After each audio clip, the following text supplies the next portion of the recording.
नमस्कार मित्रों, नमस्कार विनोद जी। नमस्कार। थ्रू लिटरेरी लेंस के इस एपिसोड में आपका बहुत स्वागत है सामाइन का, सब श्रोताओं का।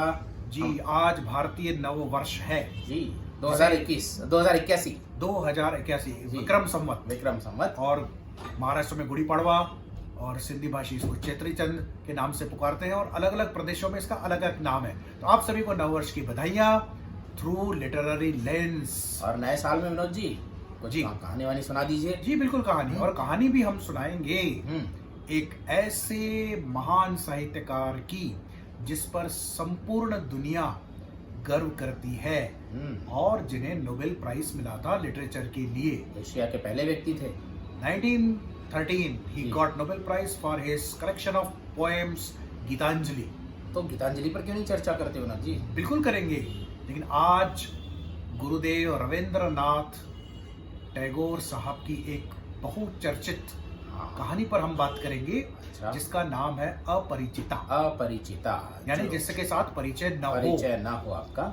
जी बिल्कुल। और मैं ये बता दूं राजेश जी, जी। कि इसमें जो सामाजिक समस्या टैगोर साहब उठाते हैं वो आज भले ही हमको कुछ साधारण सी भी लगे, किंतु यह कहानी 100 साल लगभग पहले जी। लिखी गई थी। बिल्कुल। उस समय ना तो लड़कियां बहुत कुछ पढ़ती थी और नारी सशक्तिकरण की बात तक कोई नहीं सोच सकता था। और आज भी विनोद जी मैं तो ये कहूंगा कि आज भी ये कहानी उतनी ही प्रासंगिक है, क्योंकि आज भी शायद कोई लड़की वास्तविक जीवन में ऐसा करे या ना करे। बहुत कम लड़कियां आज भी इतना साहस बटोर पाएंगी। जी, इस कहानी के जो नायक हैं वे 22-23 साल के युवा हैं और वो पढ़ाई समाप्त कर चुके हैं और खानदानी जायदाद है, इसलिए नौकरी करने की कोई आवश्यकता नहीं है। बिल्कुल। और बस समय बड़े आराम से गुजार रहे हैं और उनके परिवार के सारे निर्णय इस नायक लड़के के मामा लेते हैं। तो केवल 6 साल बड़े हैं उनसे, लेकिन कभी कभी ऐसा पारिवारिक संदर्भों में होता है कि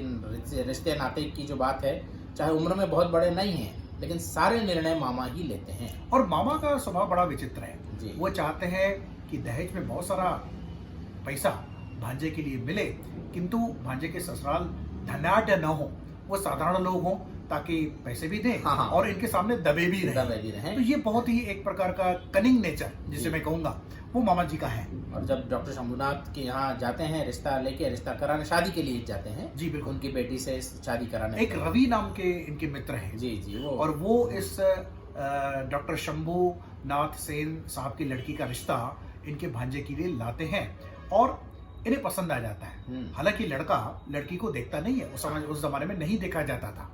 और रवि से वो बातचीत करता रहता है और लड़की के बारे में पूछता रहता है और सपने संजोता रहता है उसके बारे में। बिल्कुल। शायद लड़की को फोटो दिखाई गई थी लड़के की। ये जो हकीकत है आगे चल के महत्वपूर्ण होने वाली है। बिल्कुल, है ना। अब ये हुआ ये कि शादी के समय मामा जी ने सारे गहनों की टेस्टिंग कराई। हाँ, शंभुनाथ जी से कहा कि आप ऐसा करें, लड़की के जो गहने हमारे पास ले आए और मेरा सुनार उसकी टेस्ट करेगा। उनकी टेस्ट करेगा कि हम नकली गहने तो नहीं दे रहे। तो शंभुनाथ ने लड़के से पूछा, क्या आप ऐसा चाहते हैं, आप भी ऐसा चाहते हैं? तो उसने कहा जो मामा जी कहें।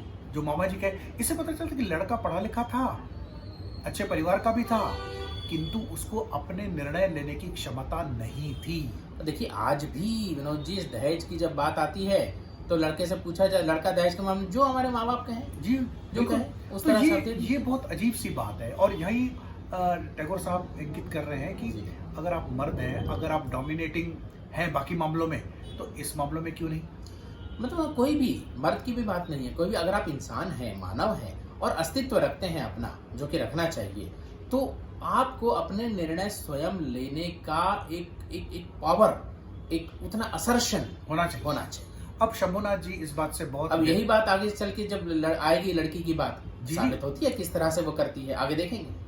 तो शंभुनाथ जी इस बात से व्यथित होते हैं कि मामा जी ने अविश्वास किया उन पर। यदि वो गहनों के मामले में अविश्वास कर सकते हैं तो वो शंभुनाथ जी अपनी बेटी को इस परिवार में देने के लिए तैयार नहीं होते। एक तो मामा जी ने अविश्वास किया और लड़का कुछ कहने को तैयार नहीं।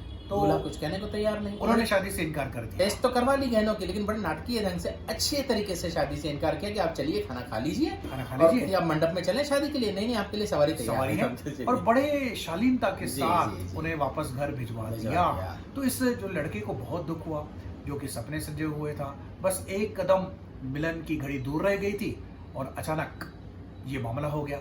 अब वो लड़की को भूल नहीं पाता, वो कोशिश करता है कि कहीं फिर से रिश्ता ना आ जाए, कहीं वापस ना शंभूनाथ जी लड़की का मतलब रिश्ता लेकर के आए, लेकिन ऐसा कुछ भी नहीं होता। ऐसा कुछ भी नहीं, और लगभग आधी से ज्यादा कहानी हो चुकी है विनोद जी। अभी तक अपरिचिता का कहीं नामो निशान कोई नहीं नाम है। नहीं। और लड़के में फिर, जिसको मैं कहता हूँ ना, एक आत्मविश्वास जागता है, क्योंकि इतना बड़ा अनुभव से गुजरने के बाद कहीं ना कहीं वो सोचता है कि मेरा कोई अस्तित्व है या नहीं है। कहीं ना कहीं आत्मग्लानि का भाव भी जागृत उसमें होता है। अंदर होता है, जी। और वो कलकत्ता छोड़ करके कानपुर आकर के बसता है। वैसे माता जी के साथ तीर्थ यात्रा पे या कहीं जा रहा होता है ट्रेन से, हाँ, तो बीच में रात में जब सब सोए होते हैं, अचानक एक नारी कंठ स्वर सुनाई पड़ता है। वो बुलाती है अपनी सहयोगिनियों की, आइए यहाँ जगह है। और ये भी उसी डिब्बे में चढ़ जाते हैं। अब यहाँ लेकिन थोड़ा रुकना आवश्यक है विनोद जी। जी, Tagore is a consummate artist. Yes. उन्होंने इस घटना का जो वर्णन किया है कि रात में सोते समय अचानक नारी कंठ स्वर सुनाई दिया कि यहाँ जगह है, आइए। और इस नायक के कानों में वो आवाज गूंजती रहती है, यहाँ जगह है, और उसकी मधुरता और उसका सौंदर्य, उसका आकर्षण उस शब्द का, जी। इसको जिस प्रकार से टैगोर चित्रित करते हैं कलात्मक ढंग से, ये किसी जीनियस का ही कमाल हो सकता है। असमय और असंदर्भ में इस तरह नारी कंठ स्वर सुनाई दे तो जो हालत होती है हृदय की। और वो कहते हैं रूप भी ठीक है अपनी जगह, रूप का भी अपना महत्व है, पर स्वर, आभास, ये जो आज के दौर में जहाँ पर संगीत को भी लोग देखना चाहते हैं, जी, जी। वहाँ टैगोर आवाज को इतना महत्व देते हैं कला में। मुझे लगता है कि यही उनकी महानता है। और यहाँ कहीं ना कहीं एक पुरुष जो मनोविज्ञान है, पुरुष जैसे अशोक कुमार जी का एक गाना भी है कि भाई वो पायल की झनकार आज भी सुना दे, वो बड़ा अच्छा गाना है, भूल रहा हूँ मैं। तो पुरुष चाहे जो भी हो, नारी सौंदर्य हो या नारी कंठ स्वर हो या जो भी आकर्षण हो, अगर उससे अभिभूत हुए बिना नहीं रह सकता। तो अब ये डिब्बे में उस लड़की से सामना होता है। अब वो बहुत ही एक्टिव लड़की है, काफी सक्रिय है। सक्रिय है बिल्कुल। और बीच में रेलवे के अधिकारी आते हैं, हाँ, और इनको उन्हें- कहते हैं कि भाई आप दूसरे लोगों की रिजर्वेशन है, आप उतरें। ये नायक तो लगभग रेडी तैयार होता है, तैयार हो जाता है माँ को लेकर के उतरने के लिए, लेकिन लड़की प्रतिरोध करती है और वो अंग्रेजी में बात करती है उनसे, अंग्रेजी में बात और करती है। फाइनली वो असर्ट कर देती है कि नहीं भाई, हमारा रिजर्वेशन है, आप क्यों उतरेंगे। बड़ी बात है। और देखिए कहीं ना कहीं यहाँ गांधी जी का सटल इल्यूजन है, जिस तरह से उनको अफ्रीका में उतार दिया गया था। और तभी ताजा घटना ही होगी, वो 1893 की घटना थी, बिल्कुल। और ये 1900 कुछ में कहानी लिखी गई होगी। तो ये कितना सटल रेफरेंस टैगोर यहाँ देते हैं, और वो लड़की कितनी एक्टिव दिखाई जाती और है। उस समय भी अंग्रेज अधिकारी आए थे, ये भी कहा गया। जी जी, अंग्रेज अधिकारी आए। और इनको लगता है कि कानपुर जब स्टेशन आ जाता है तो इनकी माँ को और इन स्वयं लड़के को भी शक होता है कि ये लड़की आखिर है कौन। अच्छा, बीच में ट्रेन चेंज करते हैं जी, और दूसरे डिब्बे में चढ़ते हैं, ट्रेन चेंज करते हैं कहीं ना कहीं से, और इनको जगह नहीं मिलती दूसरे ट्रेन में। तो वही लड़की इनको बुलाती है कि अब आइए, यहाँ जगह है। जी। तो और वो पुलिस से सामान वामान चलती हुई गाड़ी में ले लेती है। ये नायक कहता है कि मैं कितना अकर्मण्य हूँ, जबकि ये लड़की कितनी सक्रिय है। तो इसको पता नहीं है अभी तक कि वही लड़की 100 साल पहले एक नारी पात्र को जी। इस प्रकार से एक्टिव दिखाना, दिखाना। ये कहानीकार की दूरदृष्टि दिखाई देती है। बिल्कुल। जब कानपुर आ जाता है तो लोग लेने आते हैं घर के, तो कहीं न कहीं इनको लगा कि माँ परिचय जानना चाहती है। तब लड़की परिचय देती है कि मेरा नाम है कल्याणी सेन। कल्याणी सेन सुनते ही इनके दिमाग में घंटी बज जाती है कि कहीं वही लड़की तो नहीं। और फिर इस नायक को यकीन हो जाता है कि वही लड़की है। बिल्कुल। और उसके पिताजी का नाम भी शंभूनाथ सेन है, डॉक्टर शंभूनाथ सेन। तब उसको लगता है कि कहीं ना कहीं उससे गलती हो चुकी है। अब वो गलती जो हो चुकी है उसको तो कुछ नहीं किया जा सकता, किंतु अपने व्यक्तिगत स्तर पर वह उसको सुधारना चाहता है या उसको ग्लानि महसूस होती है। वो कलकत्ता छोड़ करके कानपुर में आप बसता है। और इस कल्याणी से उसका परिचय हो जाता है, मित्रता हो जाती है और बातचीत होती है। वो बोलता है मैं इसके कंठ की आवाज़ भी सुन सकता हूँ, इससे मुलाकातें भी होती हैं, उसे देख भी सकता हूँ। शादी भी करना चाहता है। इसके पिताजी का हृदय पसीज भी जाता है शंभूनाथ जी का। जी। पर कल्याणी ने अब निर्णय कर लिया है इस अनुभव के बाद जो उसे आया था कि अब वह कभी शादी नहीं नहीं करेगी, करेगी और मातृभूमि की सेवा करेगी, लड़कियों को पढ़ाएगी। तो तो ये एक महत्वपूर्ण बात है। जी। मैं कहता हूँ कि आज भी दहेज से पीड़ित बहुत सारी स्त्रियां हैं, बहुत सारी लड़कियां हैं, जी। किंतु कल्याणी एक उदाहरण के रूप में हमारे सामने आती है कि यदि लड़की निर्णय कर ले तो वो लड़कों को सबक सिखा सकती है कि शादी नहीं करूंगी, मैं अपने पैरों पर खड़ी हो जाऊंगी, मैं अपने प्रतिभा के बल पर मैं अपने जीवन का संचालन करूंगी। इस प्रकार की एक सशक्त नारी का चित्रण इस कहानी के जो अंतर्गत होता है। और कहीं ना कहीं दहेज प्रथा पर भी टैगोर एक कटाक्ष करते हैं और बताते हैं कि किस प्रकार से पुरुष जो अपने आप को नारियों से आगे समझते हैं, वास्तव में वो कायर है। जिस समय निर्णय लिया जाना चाहिए उस समय वो मौन रहते हैं। और दोनों बातें, एक तो दहेज प्रथा पर कटाक्ष और दूसरा नारी का जो एक्टिविज्म है, जो सक्रियता है एक लड़की की, वो बहुत उम्दा तरीके से दिखाई है। अपरिचिता का जो सिग्निफिकेंस है, जब वो एक्टिविस्ट हो जाती है, जब वो सक्रिय हो जाती है, उस समय वो किसी की कोई नहीं है।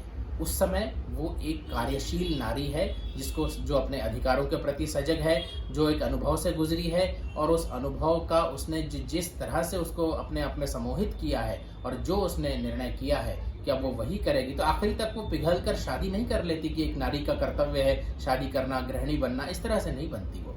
तो और यहाँ कहीं ना कहीं नायक का भी रूपांतरण है। जी जी, अनुभव से ट्रांसफॉर्मेशन है। मामा की जकड़ से, पकड़ से बाहर निकल के जाता है। बाहर आके वो कानपुर में आके बसता है और कोशिश करता है कि जो भूल हुई है उसको सुधारे। लेकिन अब वो भी मुतमईन है कि अब शादी की कोई बात नहीं है। शादी तो एक संबंध है, तो संबंध और तरीके से भी हो सकते हैं, साथ में कार्य भी किया जा सकता है, सम्मिलित हुआ जा सकता है सहकर्म में। तो इस तरह से नायक का भी एक रूपांतरण है इसका। बिल्कुल। तो ये जो ट्रांसफॉर्मेशन होता है पर्सनालिटी का, ये महत्वपूर्ण है और जीवन में भी होना चाहिए। जैसे जी। कला में हो रहा है, कहानी में हो रहा है, जी। नॉवेल्स में होता जी। है, तो जीवन में भी होना चाहिए। यदि हमें कोई अनुभव आता है और कोई गहरा अनुभव आता है, शिद्दत के साथ जो हम महसूस कर सकते जी। हैं, उसके बाद व्यक्ति के अंतर्गत एक परिवर्तन आना ही चाहिए। अगर नहीं आता तो वो अनुभव नहीं है। और टैगोर साहब की आप कहानी ये पढ़ें, क्योंकि शैली की दृष्टि से भी एक महत्वपूर्ण उम्दा, कहानी है। बहुत उम्दा कहानी। एक कहानी। रेडियो नाटक के रूप में हमने बहुत पहले सुनी थी और वो थे कि यहाँ जगह है। जी जी, ये बहुत ही एक सेंट्रल मेटाफोर जिसको मैं कहूंगा, जी। ये सारी कहानी यहाँ जगह है। अब ये जो जगह है, जी। ये जगह कार्य करने के लिए भी जगह है, बिल्कुल, हृदय में भी परिवर्तन जगह- के लिए, रूपांतरण के लिए भी जगह जगह है। है और हमेशा ही इंसान को आगे बढ़ने की जगह होती है। बिल्कुल, देयर इज ऑलवेज रूम। बिल्कुल, for a change, for betterment. तो ये कहानी बहुत सुंदर है, आप पढ़ के देखें। और आपको हमारी चर्चा कैसी लगी इस कहानी पर, जरूर हमें अपने विचारों से अवगत कराते रहिएगा। जी जी, बहुत बहुत धन्यवाद आपका। नमस्कार। नमस्कार।